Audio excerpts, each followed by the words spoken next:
आदामाचे वंशज. आदामाच्या वंशावळीची नोंद येणेप्रमाणे. देवाने मनुष्य उत्पन्न केला त्यावेळी त्याने तो आपल्याशी सदृश्य केला. त्याने त्यास नर व नारी अशी उत्पन्न केली व त्यास आशीर्वाद दिला आणि त्यास उत्पन्न केले. त्यावेळी त्यास आदाम हे नाव दिले. आदाम 130 वर्षांचा झाल्यावर त्याला त्याच्याशी सदृश्य त्याच्या प्रतिरूपाचा मुलगा झाला. त्याचे नाव त्याने शेत ठेविले. शेत झाल्यावर आदाम 800 वर्ष जगला व त्यास आणखी मुलगे व मुली झाल्या. आदाम एकंदर 930 वर्षे जगला, मग तो मरण पावला. शेत 105 वर्षांचा झाल्यावर त्यास अनोश झाला. अनोश झाल्यावर शेत 807 वर्षे जगला व त्यास आणखी मुलगे व मुली झाल्या. शेताचे एकंदर आयुष्य 912 वर्षांचे झाले, मग तो मरण पावला. अनोश 90 वर्षांचा झाल्यावर त्यास केनान झाला. केनान झाल्यावर अनोश 815 वर्षे जगला व त्यास आणखी मुलगे व मुली झाल्या. अनोशाचे एकंदर आयुष्य 905 वर्षांचे झाले, मग तो मरण पावला. केनान 70 वर्षांचा झाल्यावर त्यास महल्लेल झाला. महल्लेल झाल्यावर केनान 840 वर्षे जगला व त्यास आणखी मुलगे व मुली झाल्या.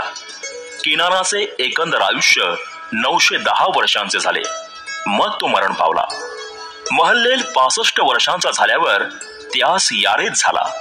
यारेद झाल्यावर महल्लेल 830 वर्षे जगला व त्यास आणखी मुलगे व मुली झाल्या. महल्लेल याचे एकंदर आयुष्य 895 वर्षांचे झाले, मग तो मरण पावला. यारेद 162 वर्षांचा झाल्यावर त्यास हनोक झाला. हनोक झाल्यावर यारेद 800 वर्षे जगला व त्यास आणखी मुलगे व मुली झाल्या. यारेदाचे एकंदर आयुष्य 962 वर्षांचे झाले, मग तो मरण पावला. हनोक 65 वर्षांचा झाल्यावर त्यास मथुशलह झाला. मथुशलह झाल्यावर हनोक 300 वर्ष देवाबरोबर चालला व त्यास आणखी मुलगे व मुली झाल्या.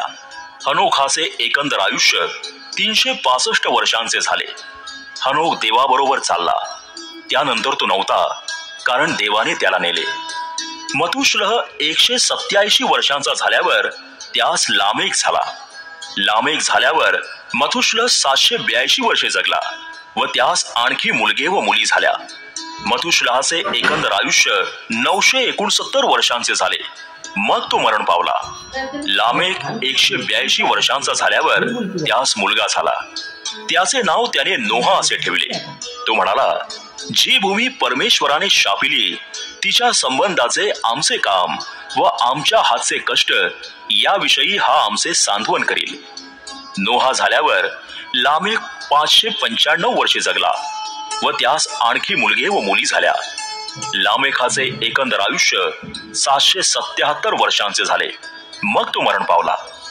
नोहा 500 वर्षांचा झाला तेव्हा त्याला शेम, हाम व याफेत हे झाले.